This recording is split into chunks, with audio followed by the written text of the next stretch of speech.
Bom dia. Bom dia. Bom dia para você de casa. Espero que o clima aí esteja tão agradável quanto aqui. Estamos entrando aqui no inverno, está bem mais fresquinho, tudo bem verdinho também pela quantidade de chuva que tem. E tem sido uma bênção. Espero que você também tenha recebido muitas bênçãos do céu. Amém. É uma grande bênção de nós estarmos aqui agora, iniciando um dia buscando ao Senhor. Bom dia. Bom dia. Então, nesse momento, nós vamos orar, pedir a presença do nosso Deus e pedir a bênção do Senhor para você também aí do outro lado. Querido Pai, nós nos entregamos em Teu altar nessa manhã, dizendo, Senhor, que pertencemos a Ti e queremos que os Teus planos e a Tua vontade para esse dia se cumpra na nossa vida. Seja com os nossos irmãos que estão ali do outro lado, que a Tua bênção, que os Teus planos se realizem na vida deles também. Em nome de Jesus, amém. Amém. E hoje é um dia de muitas atividades, né? Sim. Mas das atividades mais importantes e que a gente não deixa de fazer em nenhum dos dias é de trabalhar e orar também. Isso a gente faz todos os dias. Como Jesus, né? Jesus trabalhava e cantava. Jesus trabalhava e se conectava com Deus. Então a gente trabalha, canta, ora, para o coração não se desligar do Deus eterno. Amém. Vamos cantar juntos então o hino 231, Trabalhar e Orar.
Amém! Como é gostoso louvar a Deus, né? E também é muito bom aprender a palavra. Amor, antes de vir pra cá, você já sabia tantos versos da Bíblia? Não, de forma alguma. Sabia um ou outro. E olha aí, como é importante. A gente pega, mas aí tudo vai por disciplina, não é? Sim. Uma semana é tempo suficiente para aprender um verso. Com certeza. Uma passagem, né? Às vezes a gente pega 6 versos, 8 versos e aprende uma consegue aprender em uma semana. Então, olha, aproveite essa semana. Se você ainda não aprendeu, aprenda esse verso. É 1 Pedro 1:22. 1 Pedro 1:22. Então, vamos juntos? Vamos lá? 1, 2, 3. 1 Pedro 1:22. Purificando as vossas almas pelo Espírito, na obediência à verdade, para o amor fraternal não fingido. Amai-vos ardentemente uns aos outros com um coração puro. 1 Pedro 1:22. 1 Pedro 1:22. Purificando as vossas almas pelo Espírito, na obediência à verdade, para o amor fraternal não fingido. Amai-vos ardentemente uns aos outros, com um coração puro. 1 Pedro 1:22. 1 Pedro 1:22. Purificando as vossas almas pelo Espírito, na obediência à verdade, para o amor fraternal não fingido. Amai-vos ardentemente uns aos outros, com um coração puro. 1 Pedro 1:22. Amém. Que as nossas almas sejam purificadas através da obediência à palavra de Deus. Amém. Nesse momento, teremos a palavra do Senhor. Que a igreja seja abençoada, que a sua casa seja abençoada. Deus te abençoe. Bom estudo. Bom dia para vocês. Bom dia, queridos que estão em casa. Louvado seja o nome de Deus. Nosso assunto de hoje é um assunto muito especial.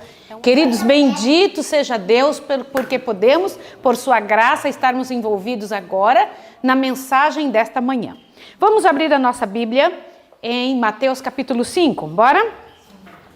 Vocês viram que é um estudo longo, grande, mas todas as pessoas na necessidade e na vontade que têm de dar certo na vida, as pessoas que desejam servir a Deus deveriam estudar o capítulo 5, 6 e 7 do livro de Mateus. São mensagens diretas de Jesus para seus discípulos, aqueles que deveriam estar trabalhando na mensagem última antes de Jesus Cristo subir ao céu, e também a mensagem que nós, como povo do Senhor, deveremos estar pregando antes de Jesus voltar nas nuvens dos céus. Bendito seja o nome do Senhor. Que comportamento, que atitude que deve ter o povo. Raramente o Senhor Jesus falava só para os discípulos, mas às vezes ele o fez. Todas as vezes que ele fez isso, as mensagens eram muito sérias. Há o sermão das bem-aventuranças, que é o que nós vamos estudar agora. Esse sermão que já foi tanto falado, mas nós precisamos trazer o grande significado disso para que nós possamos entender. Agora, você tem ideia da quantidade de gente que conversava e que se aproximava de Jesus? Você tem ideia da quantidade de pessoas que o rodeavam? Era uma multidão. Diz que Jesus estava na beira da praia e então, quando ele viu que a multidão aumentava, qual aparelho de som Jesus usou para aumentar a sua voz? Que microfone vocês acham que ele usou? Jesus tinha uma técnica interessante. Ele ia para um local onde o som reverberasse, onde o som conseguisse alcançar as pessoas. Então ele ficava num local mais alto, com as montanhas ao redor, com um monte ao redor ou atrás de si, para que o som descesse. Interessante isso, né?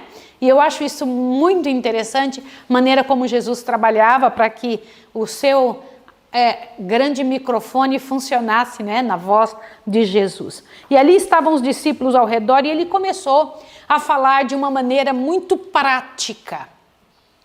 Hoje pela manhã eu estava mandando um recado para a Escola 3 e eu comentando para o novo casal que chegou lá. Nós temos agora 2 casais na Escola 3, né? A Gisele e o Isaac, o Denis e a Thaís, que estão lá trabalhando e levantando aquele lugar. Mas chegou um casal, ao chegar esse casal novo ontem de noite, hoje de manhã eu estava dando as boas-vindas e eu comentei: Isaac, as coisas práticas o Senhor Deus dará para você como homem, mas as coisas do coração dará para sua esposa. Por que práticos? Os homens, eles foram dotados por Deus de uma capacidade de simplificar situações, não é? Então, eles recebem as coisas com mais direcionamento e então trabalham dessa forma com os corações que estão sob seu comando. Não tem sido diferente de forma nenhuma junto ao trabalho que Jesus fazia. Jesus era prático. Por exemplo, olha o que ele disse. Ao começar a ensinar, ele disse: bem-aventurados pobres de espírito. E muita gente entende errado esta comunicação de Jesus. Entender que os que choram serão consolados é mais fácil do que entender quem é pobre de espírito. Então, nós começamos a trabalhar este assunto essa manhã para que você pudesse compreender, e vamos passar rapidamente pelas informações que Jesus deu, né? O que é ser pobre de espírito? Pode passar, filho? Vamos entender. O que significa ser pobre de espírito? Significa não depender nem se vangloriar de seu nascimento. de sua família, de sua cultura, de sua educação, de sua nacionalidade, de sua posição, de seu poder, de sua capacidade, de seus talentos, de seus dons, de sua personalidade, de seu temperamento, habilidades, moralidades, conduta, dinheiro ou qualquer outra coisa a não ser Deus. Uau! Você entende o que é isso? Uma pessoa que é pobre de qualquer coisa desta terra e que a única riqueza que possui é segurar nas mãos do Senhor. Você gostaria de ter esse tipo de pobreza, que é a maior riqueza? Primeiro eu preciso te explicar que os conceitos do céu não são os conceitos da terra. Do que eu estou dizendo? O Senhor Jesus, quando ele expõe o céu, é diametralmente, aliás, completamente contrário ao que nós pensamos. A beleza no céu não é igual à beleza da terra. Para nós, a beleza da terra é por fora. A beleza de Deus é aonde? Lá no céu, quem é o maior é o que mais serve. Aqui nessa terra, o menor é o que mais serve. Você percebe que é o contrário, totalmente o contrário. Por isso que eu disse que a sociedade está falida. A sociedade crê no contrário da vitória. Por isso que estamos nessa bancarrota, nessa descida tão vertiginosa da miséria. Tudo que o céu tem, o mundo acredita no totalmente contrário. Vocês entendem isso? Por isso que estamos nesse problema. O que é ser pobre de espírito? As pessoas às vezes comentam quando querem xingar alguém, você é um pobre de espírito. Eles não sabem o que estão dizendo. Diante de Deus, ser pobre de espírito é uma pessoa que, embora tenha todas as vantagens, não depende destas vantagens. Ela depende do Senhor e segura nele. De Senhor, eu tenho necessidade diante do céu do Senhor. E é no Senhor é que eu seguro. É na sua mão é que eu me coloco, né? Agora os que choram, que coisa tremenda. O Senhor Jesus foi no cerne da questão humana. Quando uma pessoa verte a dor, né? A lágrima é uma expressão externa do tamanho da angústia, não é? Da dor que a pessoa está passando. O Senhor Deus disse, estes serão consolados quando choram não pelo choro em si, mas chorando por coisas reais, pela dor da miséria, pela dor do pecado. O Senhor Deus diz, isso vai passar.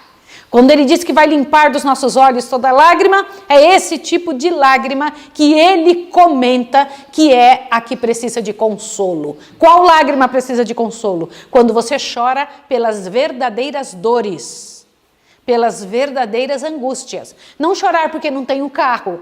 Não vou chorar porque eu não tenho uma roupa nova. Vou chorar porque fulano me deu um xingão. Isso não é choro que será consolado. Pode acreditar. É aquele choro do qual você diz, eu sofro pelo pecado. Este sim será consolado. Bem-aventurado quem? O que eles vão ganhar, as pessoas mansas? Interessante isso, né?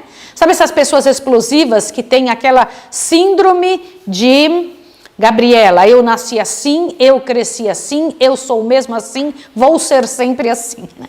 Pobre da pessoa que não entende que precisa de mudança. Tem um espírito explosivo, permanece explosiva, continua explosiva e pensa que deve morrer explosiva e que as pessoas têm a obrigação de aguentar esse tipo de comportamento. O Senhor Deus diz, bem-aventurado quem?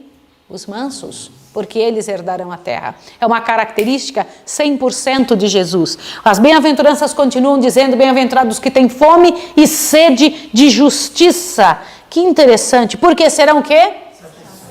Fartos, satisfeitos. Me diga aqui uma coisa, eu preciso que você perceba. O que é que Deus tem de sobra? Justiça. Não tenha dúvida. Seus filhos viverão em justiça pela eternidade toda. Que coisa linda. Continua, bem-aventurado quem? Os misericordiosos, porque eles o quê? Deixa eu comentar uma coisa com você. Raciocina comigo.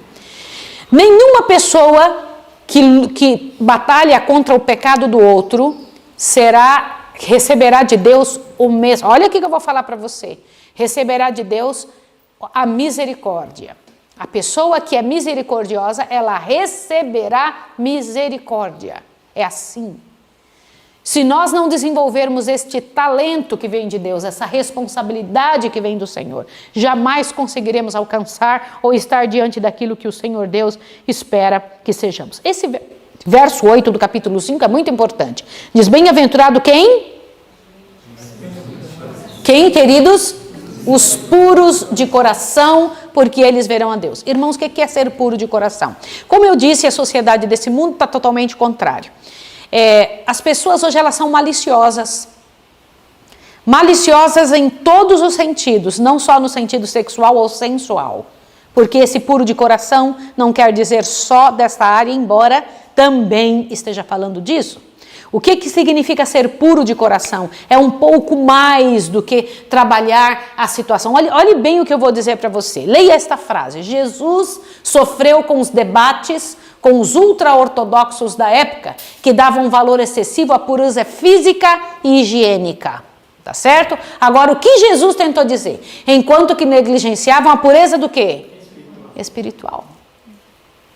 Por isso o mestre ensinava que são bem-aventurados puros de coração, pois a pureza do coração é pureza o quê? Espiritual. A linguagem, a maneira de olhar, de ver as situações, de observar as coisas, de andar diante de Deus, de expor uma história, uma situação a respeito dos outros. Nós vivemos no século impuro, onde todas as coisas faladas ou feitas podem ser entendidas de duplo sentido, infelizmente.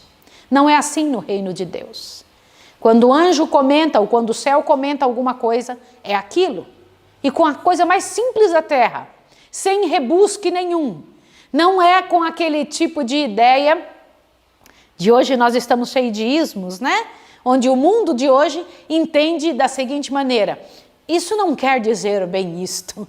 Pode ser isto também, infelizmente, né? Trazendo a verdade do Senhor, uma dificuldade que ela não produziria se não fosse o coração humano, o coração impuro humano, né? A outra bem-aventurança diz que bem-aventurado quem? Os pacificadores, porque eles serão chamados o quê? A maior característica do Pai Celestial é ser pacificador. Que coisa tremenda. Quando mantivemos guerra contra o céu, a primeira atitude de Deus foi vir fazer? Paz.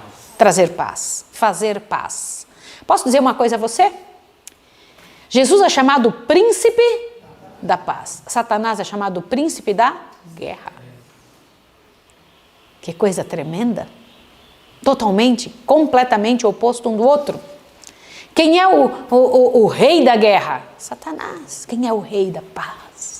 Isso é tremendo, você tem que pensar sobre isso. O próximo, a bem-aventurança do capítulo 10, diz: bem-aventurados que sofrem perseguição por causa da justiça. E o texto do desejado de todas as nações, ao comentar essa parte da Bíblia, diz claramente, com toda certeza, dizendo que ele olhou para os discípulos, viu a sede em seu rosto, aqueles que se sentavam tão pertinho de Jesus, né? Eles estavam ali sorvendo, diz que viu a paz no rosto dos discípulos e pensou: daqui uns dias essa paz será balançada. Vocês sofrerão perseguição por causa da justiça. A verdade sempre foi perseguida. A verdade sempre será perseguida. A verdade sempre tem necessidade de se esconder. Por quê? Porque as pessoas perseguem a verdade. Quem leva a verdade, quem leva o trabalho de Deus avante é perseguido. E o Senhor Deus ainda diz: bem-aventurados sois vós, quando vos injuriarem e perseguindo e mentindo, disseram toda sorte de mal contra vós. Mas ele não diz para você abaixar a cabeça e ficar triste. Ele diz que é para você fazer o quê no verso 12? O que diz, irmãos? 5:12. Regozijai-vos, exultai-vos, alegrai-vos, porque é grande o quê? Vosso galardão no céu. Porque assim perseguiram a quem? Não é nova a sua situação. Aconteceu com todos vencedores que vieram antes de você. Amém, queridos? Sim ou não?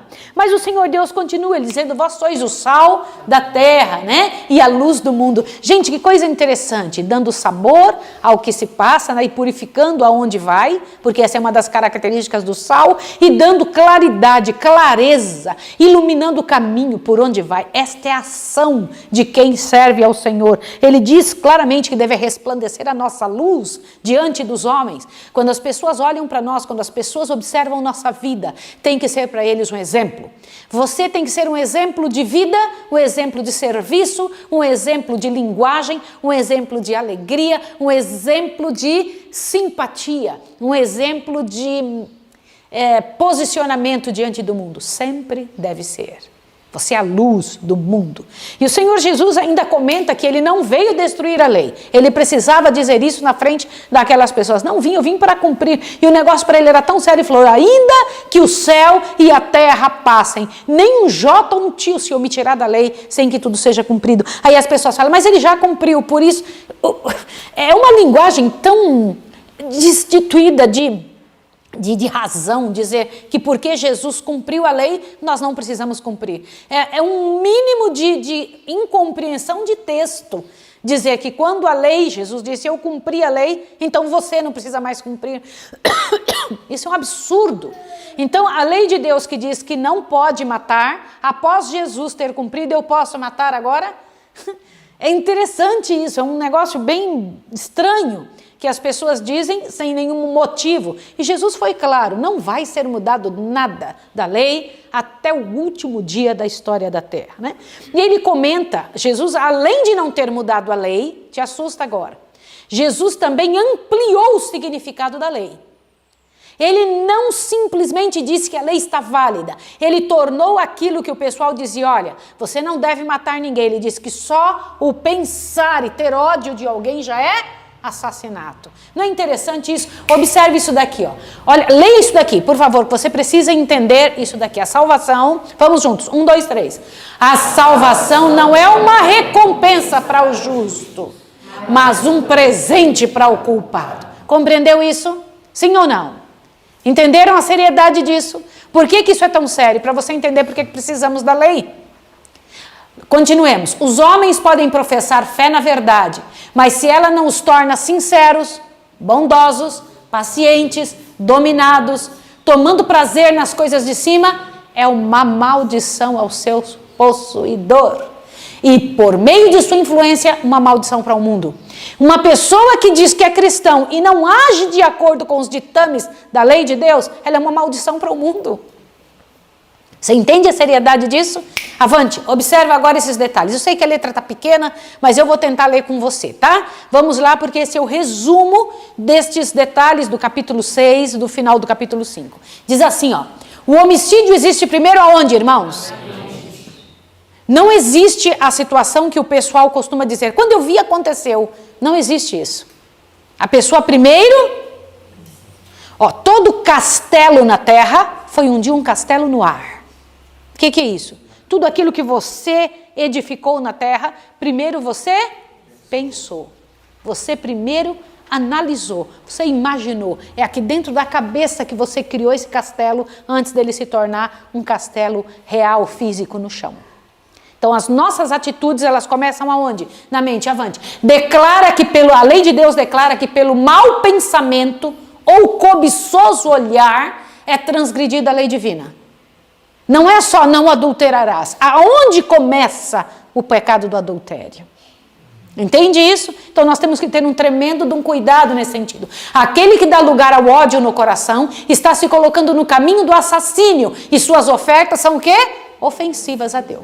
Portanto, se você hoje pela manhã está ouvindo isso, você que está em casa, sabe que tem algum problema com alguém, o momento é agora de se posicionar, tá bom? Avante, se lembrar que alguém tem alguma coisa contra você, deixe a sua oferta no altar e vai primeiro e reconcilie-se. É a ordem de Deus. Por quê? Porque não adianta você vir com uma oferta se você tem um problema que precisa ser resolvido. O ideal de Deus para os seus filhos é o mais alto que o coração humano, que o pensamento humano possa alcançar. Isso está lá no desejado. Essa é uma frase de lá. O ideal de Deus para o ser humano é o mais alto que um pensamento. Então ele diz, sede perfeitos, como perfeito é o vosso Pai que está no céu. Eu acho isso tremendo. Dentro da nossa esfera, temos que procurar perfeição dentro daquilo que precisamos fazer, assim como Deus na sua. Como que isso é possível? Aliás, essa é uma frase também do desejado que vimos hoje de manhã. Te assusto que eu vou te falar. Aqui em casa, na Escola de Profetas, nós temos um termo e um compromisso. Buscar a excelência no que fazemos. Nenhuma pessoa faz uma cama toda torta e deixa, se passa, é assim mesmo. Nem lava uma roupa meio fedida, meio suja, meio limpa. Não existe meio limpo, é limpo ou é sujo. Nenhuma pessoa vai fazer uma comida mais ou menos. Não, nós temos que fazer o melhor. A busca pela excelência. Sede perfeitos, dentro da vossa esfera, como Jesus é na esfera dele. Compreende isso? O melhor que se possa fazer em todos os sentidos. Essa é a maneira de sermos luz neste mundo escuro. É isso que o Senhor estava querendo dizer. Olha lá, não há desculpas para pecar. Sede vós perfeitos, como o Senhor Deus disse. Dar esmolas. Aí o Senhor Deus trabalha também dentro de outra ação no capítulo 6. Ele fala sobre dar esmolas. Você sabe doar? Sabe ou não? Você sabe doar? Infelizmente o mundo, quando doa, manda chamar a Rede Globo e diz, olha, eu doei. Ou então faz 1000 selfies mostrando que doou. O Senhor Deus diz que a doação, o que a mão direita faz, a esquerda não saiba. Não se deve saber quem doou, de jeito nenhum. Não se fala, não se conta. Aqui em casa, quando alguém doa alguma coisa para os alunos, a gente não diz, foi fulano que doou. A gente diz, foi Deus que deu para você. Às vezes na cama de vocês aparece alguma coisa? Sim ou não? Sim. Apareceu lá umas coisinhas legais? Sim. Por que apareceu? Porque quando alguém doa alguma coisa para a escola, para um aluno diz, eu quero que dê para fulano, a gente espera, não dá ainda para aquela determinada pessoa. Nós esperamos ter um para cada um.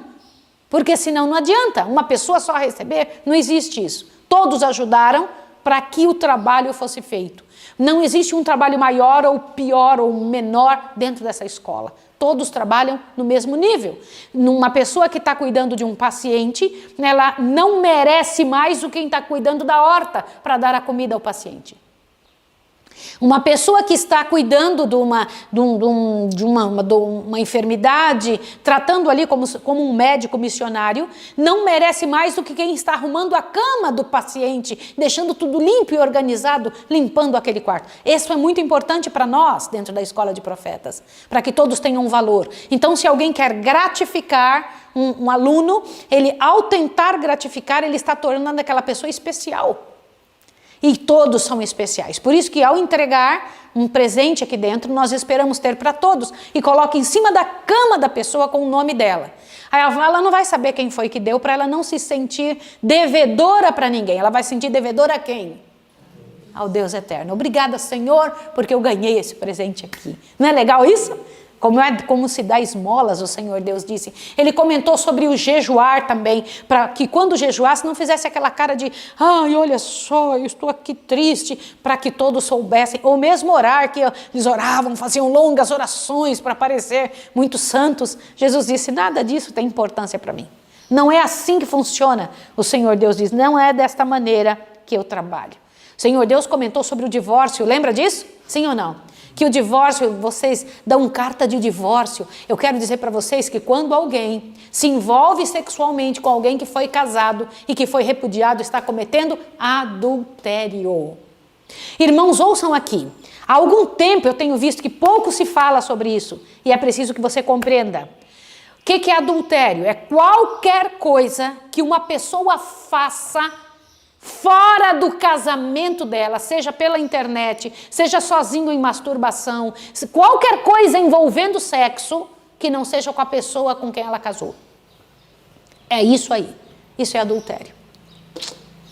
Entendeu? Não adianta ficar dizendo, não, mas é porque eu não sou feliz. Sinto muito, senhor. Casou, é com essa pessoa com quem você deve viver pro resto da vida. Essa é a verdade. Se você adulterar, presta atenção, a outra pessoa estará livre para casar, mas você não. É isso mesmo. Se você adultera, você se torna, daquele dia em diante, responsável por sua escolha. Você escolheu essa condição. Essa é a verdade. Não, mas aí eu não posso nunca mais casar, nunca mais vou ser feliz. Foi você que escolheu. Você amputou um pedaço seu. Como assim? É isso mesmo. Quando duas pessoas se casam, se tornam uma só. Entende o que isso é? Uma só mesmo. Aí você, a partir de um tempo, diz, eu não quero mais essa perna, eu não estou afim, vou arrancar essa perna, vou jogar fora. Você está se amputando. Você que quer. Aí você começa a andar com uma perna só e começa a perceber que não dá para andar com uma perna só. Aí você vai querer procurar outra perna para enfiar em você. E aí quando você procura a perna, ela vai ter rejeição. Por quê? Porque só a bênção de Deus é que faz um casamento funcionar. Você entende a seriedade do que eu estou lhe dizendo? Se você amputou a perna, fique manco pro resto da vida. É assim que a coisa funciona. O Senhor Deus diz claramente que quem vive ou dorme ou vai ter qualquer relacionamento, seja ele qual for, com uma pessoa que já foi casada e que não separou-se por causa de adultério, olhe bem o que eu vou te falar, comete adultério, tá? O Senhor comenta que os nossos juramentos, nossa palavra tem que ser sim, sim e não, não. E o que passa disso vem do maligno. Não podemos jurar por certas situações. A sua palavra tem que ser acreditada, pronta, porque você é servo de Deus. Olho por olho, dente por dente. Não foi isso que foi dito? Cuidado com essa posição. O Senhor Deus diz que não é assim. O Senhor Deus diz que tem que trabalhar por misericórdia diante da vida. E que se alguém obrigar você a caminhar uma milha, vá com ele 2. O Senhor Deus ampliou de uma maneira tremenda, mas ninguém vai conseguir fazer isso, né? Amor aos inimigos, ele disse, não adianta, não queira matar seu inimigo, ame o seu inimigo. Orai pelos que vos maltratam, trabalhai pelos que vos maldizem, né? Ainda comenta aqui que é caráter. Caráter é formado por andar com Cristo. Pode ter sido que você cresceu num lar com um problema terrível e você copiou um caráter ruim, adquiriu um caráter ruim, mas ao andar com Cristo, seu caráter é transformado, né? Outra, gente, leia aquela parte ali, e eu queria que agora essa parte fosse muito séria. Por favor, quem pode ler essa outra parte, a fisionomia, vamos lá. O que diz ali?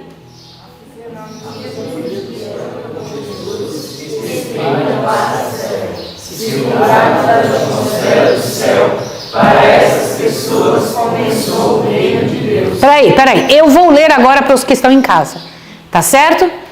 Gente, isso aqui é muito sério. Sabe essas pessoas que vivem sisudos? Eu lembro de uma menina que chegou aqui e disse, não pode rir, irmã Maísa.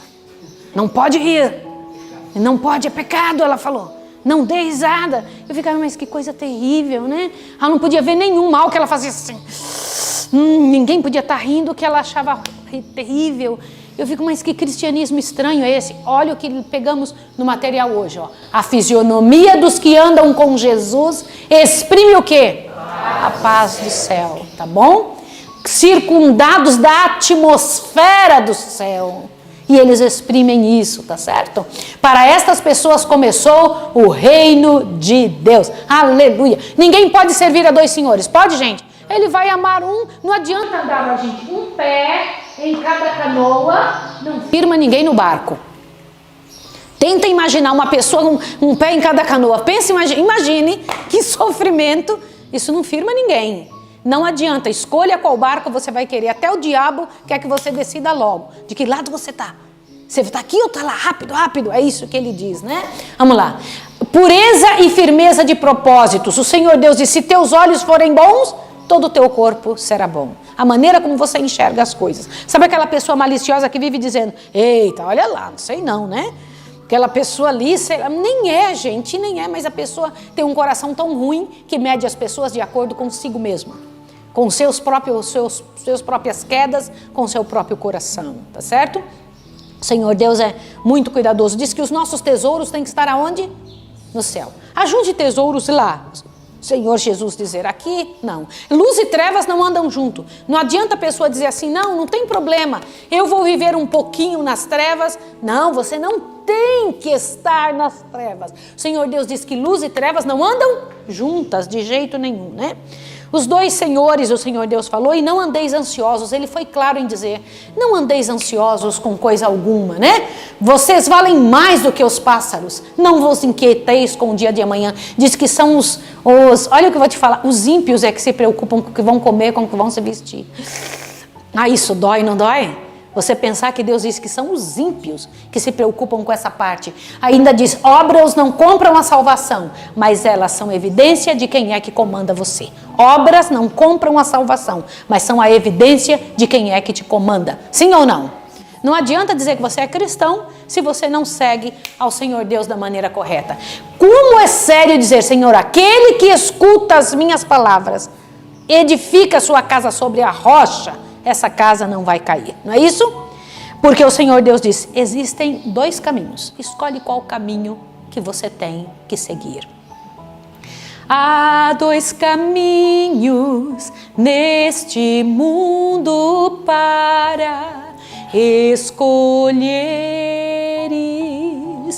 um é largo e fácil, conduzindo à perdição.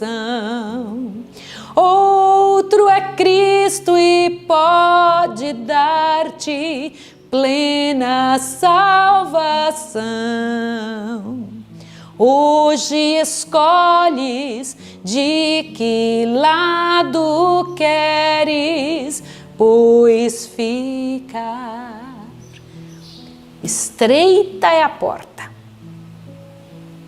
que conduz à salvação e largo o caminho que conduz à perdição. Estreita é a porta e muitos tentam entrar e não conseguem. O Senhor Deus diz que muitos vão tentar e não vão conseguir. Por que eles não vão conseguir? Porque eles não querem deixar aquilo que está atrapalhando eles passarem na porta. Isso é sério ou não? Muito cuidado para que o Senhor Deus não nos veja como falsos profetas, para que Ele não nos vejam como gente que edificou a casa na areia. Que o Senhor Deus abençoe você, que o Senhor Deus encha você de força e de coragem, para que a lepra do pecado saia de nós, que possamos estudar sobre estas coisas e pedir a Deus na sua misericórdia: Senhor, faça em mim, dê para mim, me encha do teu poder, me ajude a andar nestes caminhos, nos teus caminhos, Senhor, fortalecer minha vida de acordo com a tua verdade. Vem cá. Louvado seja o teu nome, Senhor, por informações tão certeiras, claras e úteis para a nossa vida. Nos dê força, Senhor, para obedecermos, seguirmos estas orientações, e que tua bênção esteja sobre nós nesses últimos dias da história da terra, para que possamos não só obedecer, levar avante para outras pessoas, para que as pessoas possam notar, perceber que caminho devem andar, porque somos a luz do mundo. Em nome de Jesus. Amém. Amanhã, gente, um beijo, viu?